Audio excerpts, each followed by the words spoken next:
Iran দিয়ে দিল নতুন শক্তিশালী ঘোষণা। সরাসরি পশ্চিমাদের চ্যালেঞ্জ ছুড়ে দিয়ে নিজেদের শক্তির জানান দিল ইরান। শুনতে অসম্ভব মনে হলেও দেশটির কাছে বোধহয় এখন আর অসম্ভব বলে কিছুই নেই। ইরানের এই এক ঘোষণায় পুরো বিশ্বজুড়ে জ্বালানি বাণিজ্য খাত থমকে গেছে। কি সেই ঘোষণা, চলুন জানা যাক।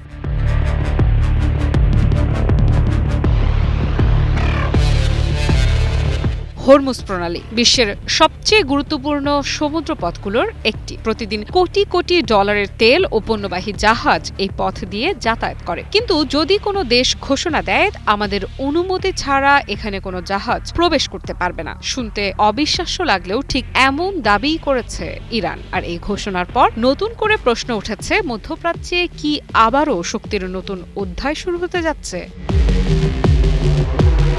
সম্প্রতি ইরানের সেনাবাহিনীর সমন্বয়ক বিষয়ক উপপ্রধান রিয়ার অ্যাডমিরাল হাবিবুল্লাহ সাইয়ারি এমন একটি বক্তব্য দিয়েছেন যা আন্তর্জাতিক অঙ্গনে ব্যাপক আলোচনার জন্ম দিয়েছে। তিনি দাবি করেছেন, হরমুজ প্রণালীর দুই পাশই ইরানের সশস্ত্র বাহিনীর দৃঢ় নিয়ন্ত্রণে রয়েছে। শুধু তাই নয়, তার ভাষায় ইরানের অনুমতি ছাড়া কোনো জাহাজ এই অঞ্চলে প্রবেশ করতে পারে না।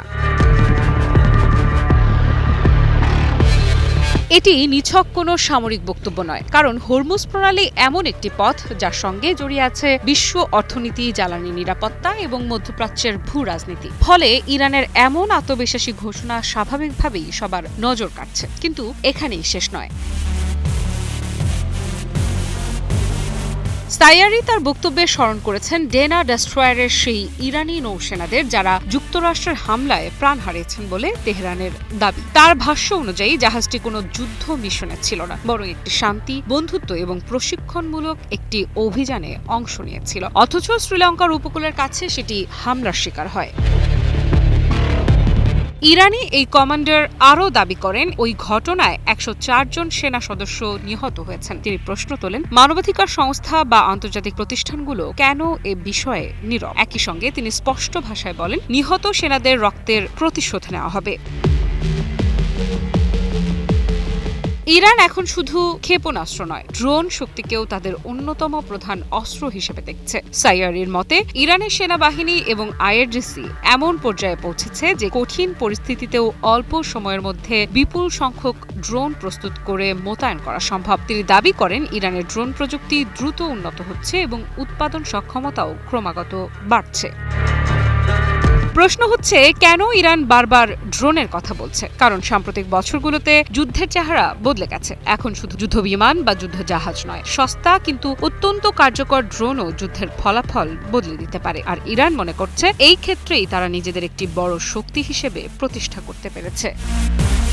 সাইয়ারি বলেন, হরমুজ প্রণালীর পশ্চিমাংশ পুরো পারস্য উপসাগর এবং প্রণালীর গুরুত্বপূর্ণ অংশ আইআরজিসি নৌবাহিনীর নিয়ন্ত্রণে রয়েছে। অন্যদিকে পূর্বাংশ এবং উত্তর ভারত মহাসাগরের নিরাপত্তার দায়িত্ব পালন করছে ইরানের নৌবাহিনী। অর্থাৎ দুই বাহিনী মিলে একটি বিশাল সামুদ্রিক নিরাপত্তা বলয় তৈরি করেছে বলে দাবি করছে তেহরান। এই বক্তব্যের মাধ্যমে ইরান আসলে কি বার্তা দিতে চাইছে? অনেক বিশ্লেষকদের মতে এটি শুধু একটি সামরিক ঘোষণা নয়, বরং এটি প্রতিপক্ষের উদ্দেশ্যে একটি সতর্ক বার্তা। তেহরান বোঝাতে চাইছে যে তারা শুধু নিজেদের সীমান্ত নয়, বরং অঞ্চলের সবচেয়ে গুরুত্বপূর্ণ জলপথগুলোর একটির ওপরও নজর রাখছে। আর সেই কারণেই এই ঘোষণাকে সাধারণ কোনো বিবৃতি হিসেবে দেখছেন না পর্যবেক্ষকেরা।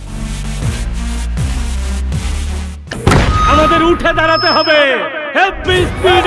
সকল অন্যায়ের বিরুদ্ধে রুখে দাঁড়ানোর এনার্জি পার্টনার। কারণ ইতিহাস বলছে, হরমুজ প্রণালী নিয়ে উত্তেজনা তৈরি হলেই তার প্রভাব পড়ে পুরো বিশ্বের জ্বালানি বাজারে। আর যখন ইরানের একজন শীর্ষ সামরিক কর্মকর্তা প্রকাশ্যে বলেন যে তাদের অনুমতি ছাড়া কোনো জাহাজ প্রবেশ করতে পারবে না, তখন সেটি শুধু একটি বক্তব্য থাকে না, এটি হয়ে ওঠে একটি ভূ রাজনৈতিক হুঁশিয়ারি।